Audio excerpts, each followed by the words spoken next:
რუსეთის საგარეო დაზვერვის სამსახური უწყებაში შესულ ინფორმაციაზე დაყრდნობით აცხადებს, რომ მსოფლიო პატრიარქი ბართლომეოსი საქართველოს მართლმადიდებელი ეკლესიის პატრიარქის არჩევის საკითხში ჩარევას ცდილობს. დაზვერვის სამსახურის განცხადებით, კონსტანტინოპოლის პატრიარქი ბართლომეოსი აგრძელებს მართლმადიდებლობაში განხეთქილების მზაკვრული ხაზის შენარჩუნებას და ამჯერად აპირებს ისარგებლოს სრულიად საქართველოს კათოლიკოს პატრიარქის ილია მეორის გარდაცვალებით და საქართველოს მართლმადიდებლურ ეკლესიაზე თავისი გავლენა გააძლიეროს. უწყების განცხადებაში აღნიშნულია, რომ მსოფლიო პატრიარქს სურს საქართველოს მართლმადიდებლური ეკლესიის მეთაურის თანამდებობაზე დაწინაურდეს კანდიდატი, რომელსაც დაეყრდნობა. ბართლომეოსი ამ როლისთვის კანდიდატებად განიხილავს დასავლეთ ევროპის მიტროპოლიტ აბრაამს და ფოთისა და ხობის მიტროპოლიტ გრიგოლს. დაზვერვის მიერ დასახელებული ბართლომეოსის მიერ მხარდაჭერილი ერთი კანდიდატი აბრაამი 77 წლისაა, მეორე კი ივლისში ხდება 70 წლის. 1995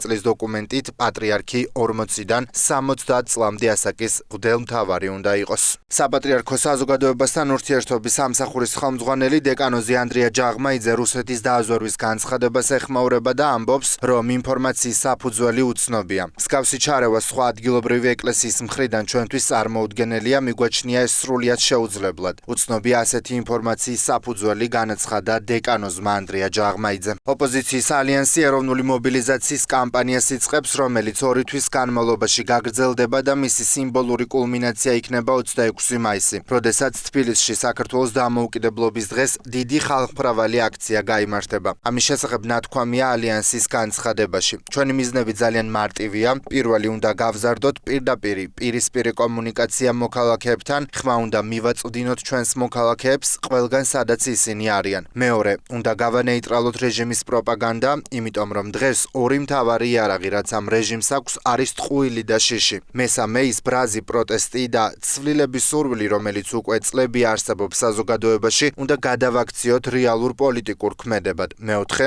უნდა დავამარცხოთ შიში, რომელიც ამ რეჟიმმა წლების განმავლობაში მიზანმიმართულად დანერგა.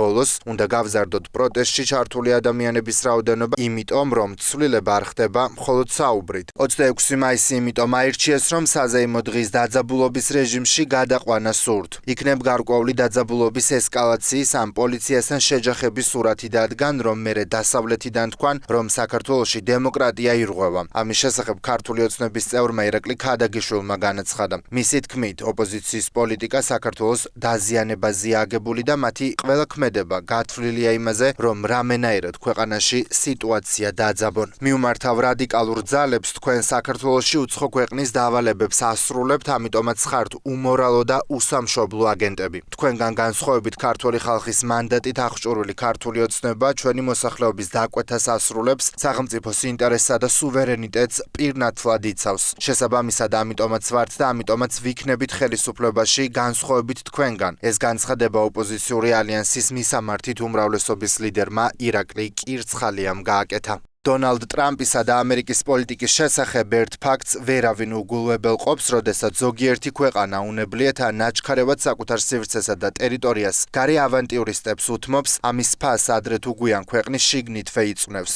ისინი, ვინც გუშინ დონალდ ტრამპს მხარი აუბეს, დღეს იძულებული არიან ამ ნაბიჯის ფასი გადაიხადონ. ამის შესახებ სოციალურ ქსელში საქართველოში ირანის ისლამური რესპუბლიკის ელჩი სეიედ ალი მოჯანი წერს პრემიერ-მინისტრისა და ამერიკის სახელმწიფო მდივანის სატელეფონო კომუნიკაციის შემდეგ. საქართველოს დამოუკიდებლობის აღდგენის რეფერენდუმიდან დღეს 35 წელი გავიდა. 1991 წლის 31 მარტს მთელი ქვეყნის ტერიტორიაზე გაიმართა საერთო სახალხო კენჭისყრა, რომლის შედეგების საფუძველზე უზენაესმა საბჭომ დამოუკიდებლობის აქტი მიიღო. უზენაეს საბჭოს ზედგამსახურდია ხელმძღვანელობდა. რეფერენდუმის კითხვა იყო, თანახმახართ თუ არა აღსდგეს საქართველოს სახელმწიფოებრივი დამოუკიდებლობა 1918 წლის 26 მაისის დამოუკიდებლობის აქტის საფუძველზე.